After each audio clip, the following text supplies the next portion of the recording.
everybody, isn't that some beautiful music there? It's just kind of setting the tone for Telos, the underground city. Wow. Are you on your toes? I am. For the last 2 weeks, for the last month, well, hey, in fact, since they gifted me the little gallery over here in Weed called A Day in Telos. Oh, it's just so synchronicity things are coming up this way. Hey, I had you on the end of the stick last week with asking our guest here if he was going to go hunting for the cave, and guess what?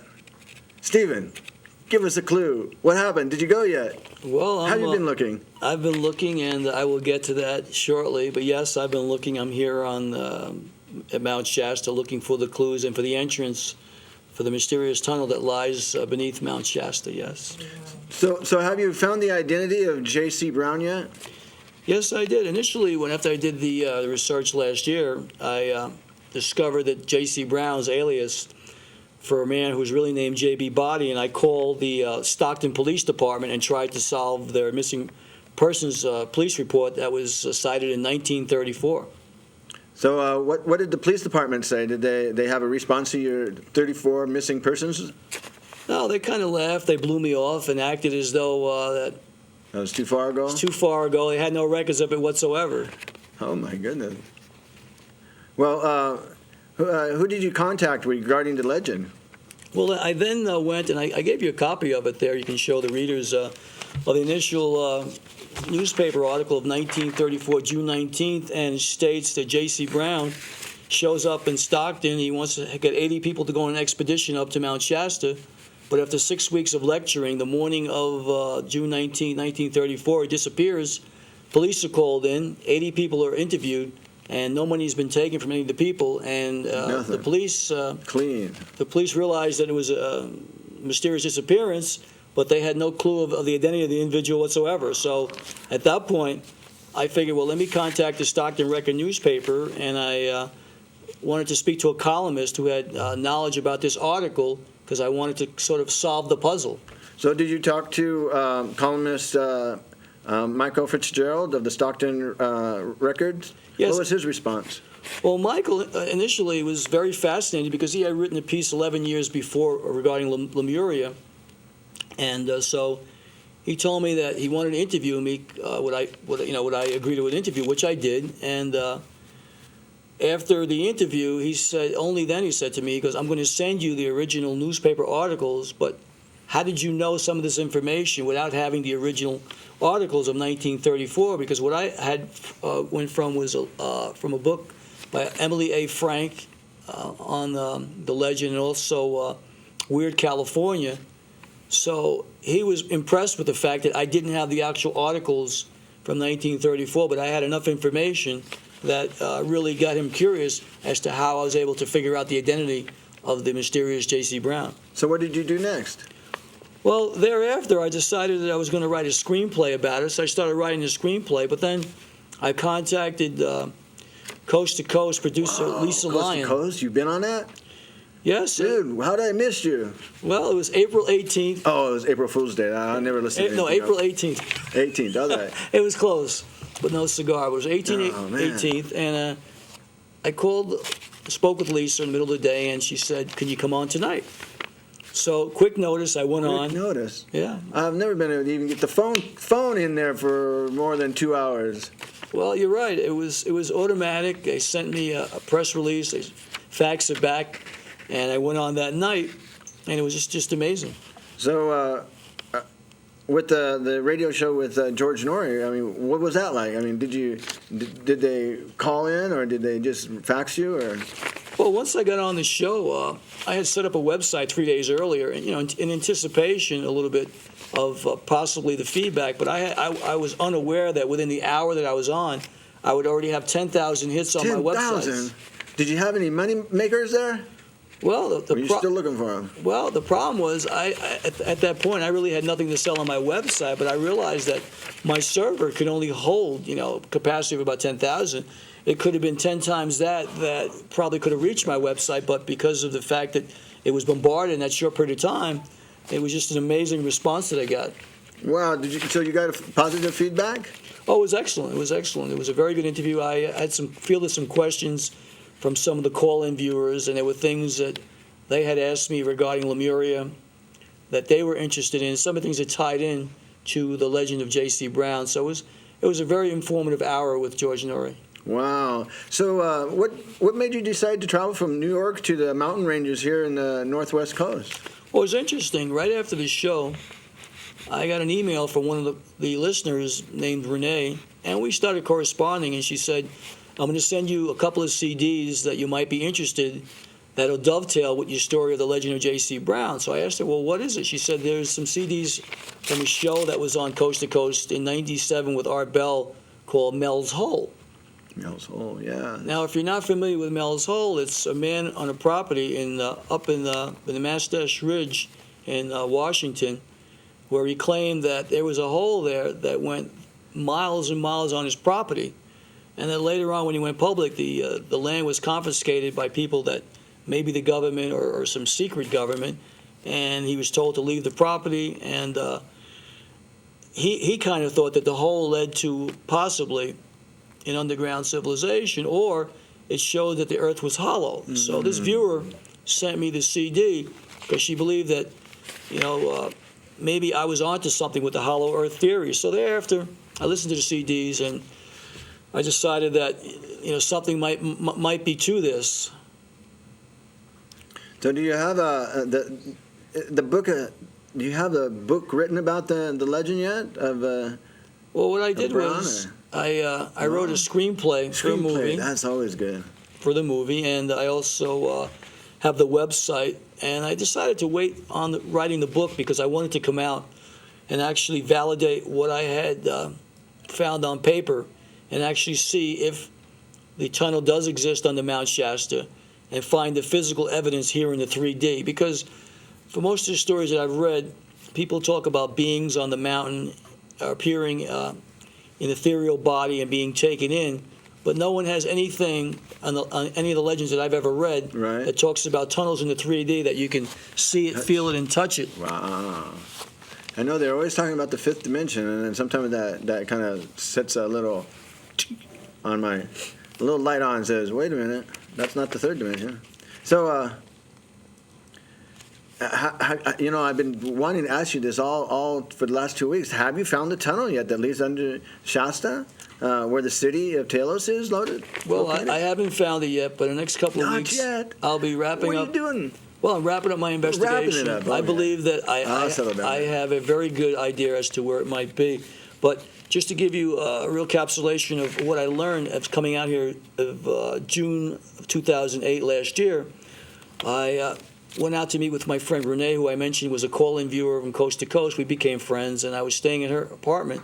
And on this first day I was there, she gets a phone call from a friend who says, is your friend there yet? And she says, yes. And he says, well, tell him I'm coming over. I need to speak with him. Ooh, the psychic phone line. She hangs up the phone, and she says, Jimmy's coming over. I said, well, who's Jimmy? She said, well, he's a Nisqually elder from the Nisqually tribe here near Olympia, and he wants to speak with you. So I says, well, when did you tell him I was coming? She says, I never did. So find out. Spirit. So I found out Jimmy was a medicine man, and he would do the Sundance in Arizona and places for the last 16 years. So he was highly regarded in his community as a spiritual elder. But when he came over, he asked me about the legend, and after I told him about the legend, he says, well, there's some things I need to tell you. So at that point, he started to share some very valuable information. Ooh, in a sweat lodge? Well, or just in front of him? Later on, we went to some sweat lodges, but this was in front of him. But what he told me was that he told me the oral history of the Nisquallies and the Native Americans of the Pacific Northwest. And what I learned was that his elders had seen Bigfoot on the Nisqually River, his grandmother, his grandfather.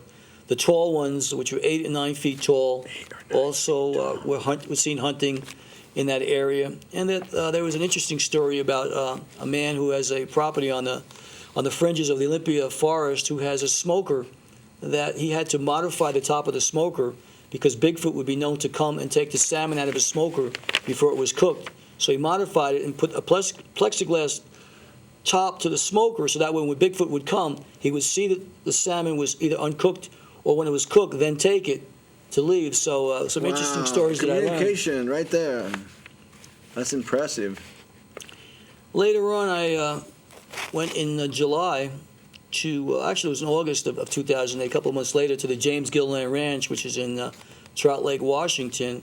And at that point, we had some tents pitched on the property, and the first night we were there, I encountered, I'll say, a being that was either 8 or 9 feet tall hovering over my tent. And when I unzipped, you're right, and when I unzipped because it had been raining, I unzipped the tent, I had seen something go forward about 15 feet in front of me. Renee, who was in the next tent, looked out and saw a figure that was twice my size, and she said, "That's not Stephen out there." So we searched. At least you could identify that. Well, yeah, I only stand 5'6", so she knew obviously, it was They were really towered up there. It was as big as a tree. So I stayed out from 2 o'clock in the morning till 5:30 looking around with some other people who were searching. But in the morning, I was told that other people had seen the tall ones, which is what they referred to them. And James Gilliland, who owned the ranch, told me that there are tunnels under Mount Adams to his property. Well, these tall ones, or Lemurians, come up from, time and time again out of his property. Wow. So he validated, that there is an underground civilization that does exist underneath all of the mountain ranges. Now, is this the Lemurian people themselves, or is it a crossbred between the Lemurians and something else? Well, it probably is both, but there are many races, what I've been told, that are underneath in the hollows of the earth that live there now, and so it's interesting that they live in the 3D, but then they can elevate to the 5th dimension, and when they appear, they can disappear or dematerialize, which would make them in the 5th dimension. So if they were there, here I am and there I'm not. So they have the ability to go both places, bilocate. Right. Wow, that's exciting! I just, this is one of my best subjects and stories so far that I've ever been able to put together, and you just kind of brought it all in. So. Give us a little bit more information about your what you're looking at right now. You have places to look at? Well, right now I'll drop a little seed here. Seed. I'll drop a seed here. I am very close to discovering where I believe the tunnel might be. Yes. And based on the initial research I did, the first trip up, I believe Lord Cowdray, which I have his picture here, and J.B. Body came up to the Shasta Springs Resort, and they went there to partake in the resort. They were millionaires, and to drink the world's best water. And on the first trip up there, they saw a rock formation that didn't look right, and Lord Cowdray, the owner of the company, asked J.B. Body to come back with other engineers to dig it out and check it out. 3 years later, J.B. Body came back with 3 other engineers, and they did dig out this tunnel and found the underground civilization that is now called Telos, but is from the Lemurian civilization. So have you contacted the mining corporation that was in England, right? Have you ever contacted them to get some a little more information? Well, the mining company became, now they're known as Shell Oil. Oh my goodness! They must have found a treasure somewhere. Well, which is interesting. Well, they were in Mexico from 1890 to 1915, and what their job was, the Lord Cowdray Mining Company, they built the Tijuana-Panic Railroad, which was from the Pacific Coast to the Gulf Coast, and it was a railroad that tied in with ports on both sides 12 years before the Panama Canal, so goods and services could come from the Far East to the United States, beating the Americans to the punch. So J.B. Body was very, very close to Porfirio Diaz, the president of Mexico, and Lord Cowdray. And as a result of building this railroad across both bodies of water, they struck oil, and they then created the Mexican Eagle Oil Company and got very rich in the process. And that oil now is part of the Shell Oil Conglomerate Corporation. Oh, my goodness. They hit it big somewhere before they got there. Hey, so... how much time do we got here?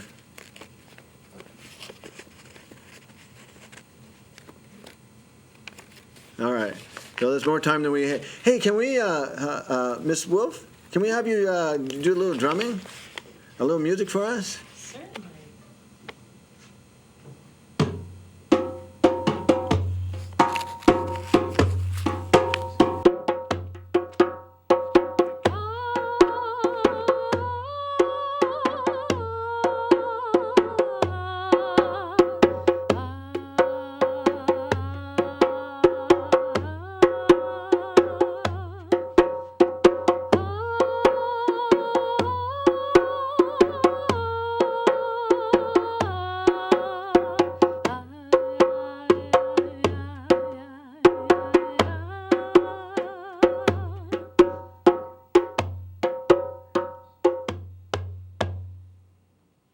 All right, how beautiful, how beautiful.